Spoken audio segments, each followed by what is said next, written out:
To my channel. இப்போ நம்ம சேனலில் என்ன பார்க்க போகிறோம்னா பீஃப் பிரியாணி. பீஃப் பிரியாணி எப்படி இருக்குன்னு பாருங்கள். ரொம்ப சூப்பராக இருக்கும், சுவையாக இருக்கும், சாப்பிட்றதுக்கு ஜம்முன்னு இருக்கும், அம்புட்டு ருசியாக இருக்கும், சாப்பிட்றதுக்கு ரொம்ப சுவையாக இருக்கும்.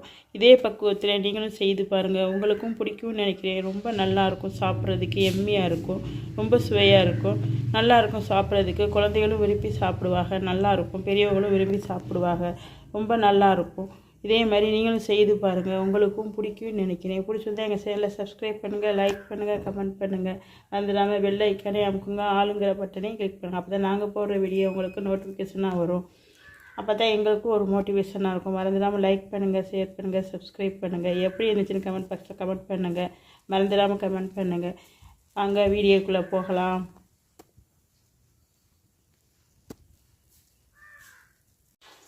இப்போ வாங்க, இந்த பீஃப் பிரியாணி செய்கிறதுக்காக அடுப்பில் ஒரு குக்கர் வச்சுருக்கேன். அதில் எண்ணெய் சேர்த்துக்குவோம். எண்ணெய் ஒரு 75 கிராம் சேர்த்துக்கிறோம், 25 மில்லி சேர்த்துக்கிடுவோம்.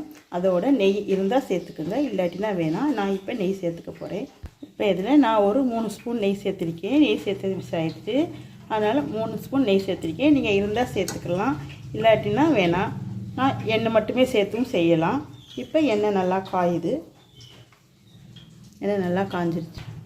இப்போ இதில் கோல் கரம் மசாலா சேர்த்துக்கிடுவோம். பாருங்கள், இதில் ஒரு 4 பட்டை, 2 பிரியாணி இலை, ஒரு ஜாதிபத்திரி கொஞ்சமாக, ஒரு 5-6 ஏலக்காய், ஒரு 5-6 கிராம்பு, கடல் பாசி 2 சின்னதாக, 2 சோம்பு, கொஞ்சம் நட்சத்திர சோம்பு எல்லாம் சேர்த்துருக்கேன். இது எல்லாத்த பைசையும் இதில் சேர்த்துக்கிறலாம். இப்போ இது நல்லா பொரியட்டும். இப்போ பாருங்கள், இந்த கோல் கரம் மசாலா எல்லாமே நல்லா எண்ணெயிலையும் நெய்யிலையும் பொரிஞ்சுக்கிட்டுருக்கு. இப்போ இது நல்லா பொரிஞ்சுக்கிட்டுருக்கு. இதில் 200 கிராம் வெங்காயம், பெரிய வெங்காயம் ஸ்லைஸாக வெட்டி வச்சுருக்கேன், நீளமாக. இதே மாதிரி 200 கிராம் வெங்காயம் வச்சு சேர்த்துக்கோங்க. இந்த பீஃப் பிரியாணி ரொம்ப நல்லாயிருக்கும். இதே மாதிரியே இதே மெத்தடில் நீங்கள் மட்டன், சிக்கன் எல்லாமே செய்யலாம், நல்லாயிருக்கும்.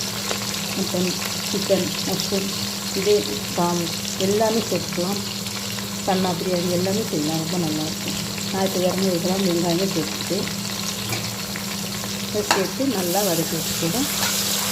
வெங்காயம் நல்லா வதங்கணும். நல்லா வதங்கினாக்கா ஃப்ளேவரு நல்லாயிருக்கும். பிரியாணிக்கு ரொம்ப நல்லாயிருக்கும். இதே பிடிக்காதவங்க மட்டன், சிக்கனில் இதே மாதிரி செய்யலாம். இல்லை நான்வெஜ் சாப்பிட்றவங்களா இல்லாதவளாக இருந்தால் அதுலேயே மஷ்ரூம், சன்னா, இதில் உருளைக்கிழங்கு எல்லாத்துலேயும் பிரியாணி செய்யணும், ரொம்ப நல்லாயிருக்கும். இதே மெத்தடில் செய்யலாம், ரொம்ப நல்லாயிருக்கும். இப்போ இந்த வெங்காயம் நல்லா வதங்கட்டும், நல்லா வதங்கணும். வெங்காயம் வதங்குற அந்த நிறம் தான் பிரியாணிக்கு கலர் கொடுக்கும், ரொம்ப சூப்பராக இருக்கும். இப்போ இந்த வெங்காயம் நல்லா வதங்கட்டும். நல்லா வதங்கிட்டு வெங்காயம் இது கோல்டன் ப்ரௌனாக வதங்கணும், அப்போ தான் நல்லாயிருக்கும். நல்லா வதங்கட்டும். இப்போ பாருங்கள், வெங்காயம் நல்லா வதங்கிட்டுருக்கு. இப்போ இதில் ஒரு 4 பச்சை மிளகாய் சேர்த்துக்கிடலாம். 4 பச்சை மிளகாய் சேர்த்து நல்லா வதக்கிக்கலாம். இப்போ இதில்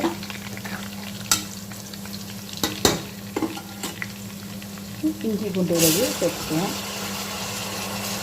75 கிராம். இது 1/2 கிலோ அரிசிக்கும் 1/2 கிலோ கரிசி பக்கம் நான் சொல்லியிருக்கேன். 1/2 கிலோ அரிசி, 1/2 கிலோ சீக்கிரமாக சேர்த்து இன்றைக்கி பிரியாணி செய்ய போகிறேன். இந்த இஞ்சி பூண்டு ராஸ்மல் போகிற வரையும் நல்லா வதக்கிக்கிடுவோம். இஞ்சி பூண்டு ராஸ்மல் போகணும், அது வரையும் நல்லா வதக்கிக்கிடுவோம். அதுக்கு இதில் நான் 150 கிராம் தக்காளி நறுக்கி வச்சுருக்கேன். ஒரு மீடியம் சைஸ் தக்காளி, ஒரு 3 தக்காளி நறுக்கி வச்சுருக்கேன், அதையும் சேர்த்துக்கலாம். அதையும் சேர்த்து நல்லா வதக்கிக்கலாம். தக்காளி நல்லா குழைவாக வதங்கணும், அப்போ தான் நல்லாயிருக்கும். நல்லா குழைவாக வதங்கணும், தக்காளி குழைவாக வதங்கினாக்கா நல்லாயிருக்கும்.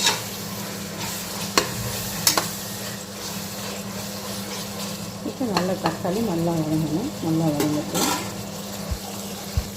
இப்போ இதில் ஒரு பிடி மல்லித்தலை, இப்போ ஒரு பிடி புதினா, இது 2யும் சேர்த்துக்கிடுவோம். இது 2யும் சேர்த்து நல்லா வதக்கி விட்டுக்கிறோம். தக்காளி மிளகாய் வெங்காயத்தோடு சேர்த்து இந்த புதினா மல்லியும் நல்லா வதங்கட்டும். இப்போ தான் வாசம் சூப்பராக இருக்கும், நல்லாயிருக்கும். பீஃப் பிரியாணி ரொம்ப சுவையாக இருக்கும், சாப்பிட்றதுக்கு நல்லாயிருக்கும். விரும்பி சாப்பிடுவாங்க.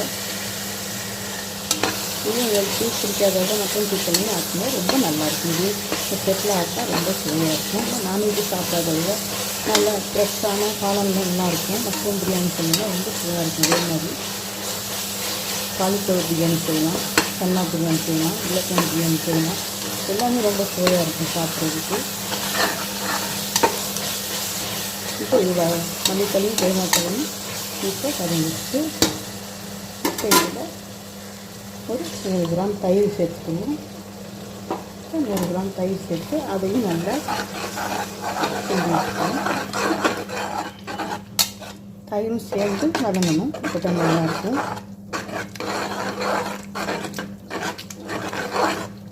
இப்போ வதங்கட்டும். இப்போ பாருங்கள், தயிர் வச்சு நல்லா வதங்கிட்டு வச்சு இப்போ இதில் மசாலா சேர்த்துக்கணும்.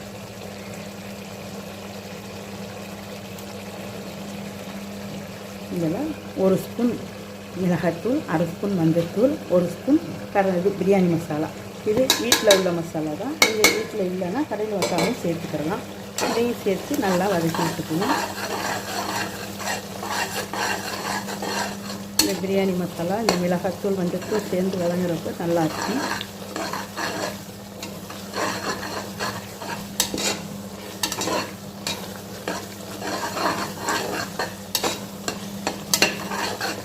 இப்போ இது நல்லா வதங்கிடுச்சு. இப்போ இதில் நம்ம பீஃப் சேர்த்துக்குவோம். பீஃப் வந்து நல்லா கழுவி சுத்தம் பண்ணி நான் 600 கிராம் எடுத்து வச்சுருக்கேன். அதை சேர்த்துக்குவோம். 1/2 கிலோ அரிசி 1/2 கிலோ கறி போடுற மெத்தடில் தான் செஞ்சிட்ருக்கேன். அது கூட கொஞ்சம் இருக்குது, 600 கிராம். இப்போ ரொம்ப இதை நல்லா கழுவி சுத்தம் பண்ணி நல்லா வச்சுருக்கேன். அந்த பீஃபை சேர்த்து இதோட நல்லா வச்சுக்கோ.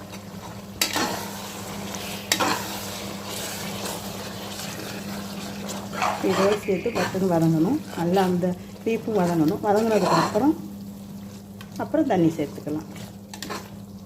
சிக்கன்னா தண்ணி கொஞ்சம் கம்மியாக சேர்த்துக்கணும். பீஃப் கொஞ்சம் வேகிறதுக்கு டைம் எடுக்கும். ஒவ்வொரு குக்கருக்கு தக்கன விசில் வரும். எங்கள் குக்கரில் ஒரு 5 விசில் வச்சா வெந்துடும், நல்லா வந்துடும். நீங்கள் உங்கள் விசிலுக்கு தக்கன வச்சுக்கலாம். இப்போ இந்த மட்டன் வேகையில் இந்த கறி உப்பு சேர்த்துக்கலாம். பீஃப் வேகையில் தேவையான அளவு உப்பு சேர்த்து நல்லா வேக வச்சுக்குவோம். இப்போ இது கொஞ்சம் வெந்து வரட்டும், அப்புறம் தண்ணி சேர்த்துக்கலாம். பாருங்க, நான் இந்த உலக்கில் தான் 1.25 உலக்கு எடுத்திருக்கேன். இது 1/2 கிலோ அரிசி 1.25 கிலோ 1.25 படி இருக்குது. இதுக்கு தண்ணி சேர்த்துக்கிடுவோம். இப்போ பாருங்கள், இதில் தண்ணி இருக்குது, அதனால் கொஞ்சம் குறைச்சி சேர்த்துக்குவோம். இப்போ இது தண்ணி சேர்த்துக்கலாம்.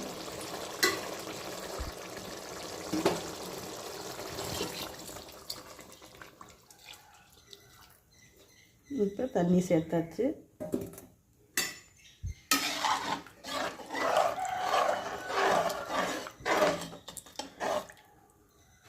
இப்போ இதில் உப்பு காரம்லாம் எப்படி இருக்குன்னு பார்த்துக்கலாம்.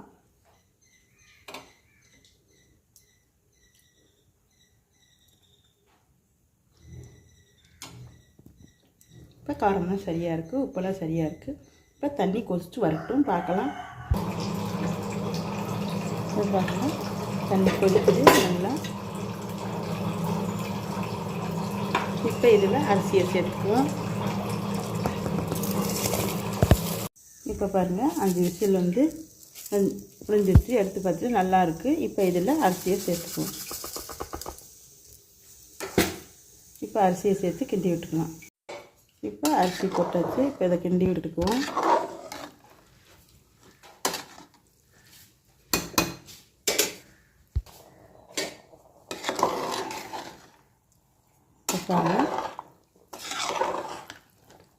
கிண்டி விட்டுருக்கேன். இப்போ வந்து இதில் ஒரு 1/2 லெமன் புளிஞ்சு வச்சுருக்கேன், அதை சேர்த்துக்குவோம்.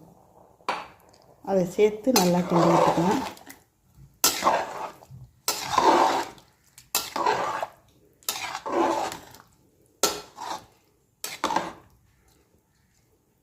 இப்போ தண்ணி அரிசியும் பின்னி வந்துருச்சு. இப்போ குக்கரில் விசில் போட்டுக்கலாம். மேலே கொஞ்சம் மல்லித்தழை சேர்த்துக்கலாம்.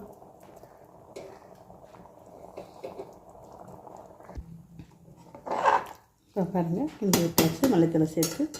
இப்போ விசில் போட்டுக்குவோம். மூடி விசில் போடுவோம். மூடி போட்டாச்சு, விசில் போட்டாச்சு. இப்போ 2 விசில் வரட்டும், பார்க்கலாம். இப்போ பாருங்கள், விசில் எல்லாம் போயிடுச்சு. இப்போ ஓப்பன் பண்ணி பார்ப்போம். பாருங்கள்,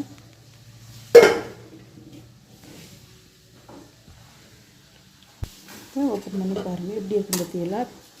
கீழே இருந்தே பிரட்டி விட ரொம்ப நல்லாயிருக்கும். பொழுன்னு சூப்பராக இருக்கும். பாருங்கள், கொஞ்சம் கூட அடி பிடிக்காமல் நல்லா வந்திருக்கு. பாருங்கள், ரொம்ப சூப்பராக வந்திருக்கு.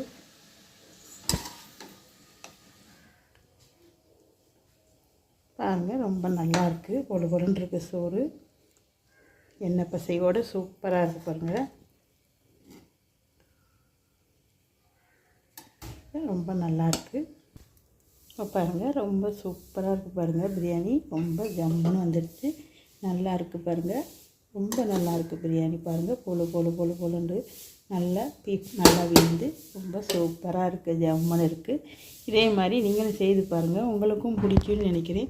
பிடிச்சிருந்தா எங்கள் சேனலை சப்ஸ்கிரைப் பண்ணுங்கள், லைக் பண்ணுங்கள், கமெண்ட் பண்ணுங்கள். மறந்துடாமல் பெல் ஐக்கானை அமுக்குங்க, ஆளுங்கிற பட்டனை கிளிக் பண்ணுங்கள். மறந்துடாமல் சப்ஸ்கிரைப் பண்ணுங்கள். அப்போ தான் நாங்கள் போடுற வீடியோ உங்களுக்கு நோட்டிஃபிகேஷனாக வரும். மறந்துடாமல் சப்ஸ்கிரைப் பண்ணி லைக் பண்ணி நீ பண்ணுற ஒவ்வொரு பெரிய லைக்லேயும் தான் எங்கள் வீடியோ ஷேர் ஆகும். மறந்துடாமல் லைக் பண்ணி ஷேர் பண்ணி சப்ஸ்கிரைப் பண்ணுங்கள். மறந்துடாதீங்க, ப்ளீஸ் சப்ஸ்கிரைப் பண்ணுங்கள். அடுத்த வீடியோவில் பார்க்கலாம். பாய்.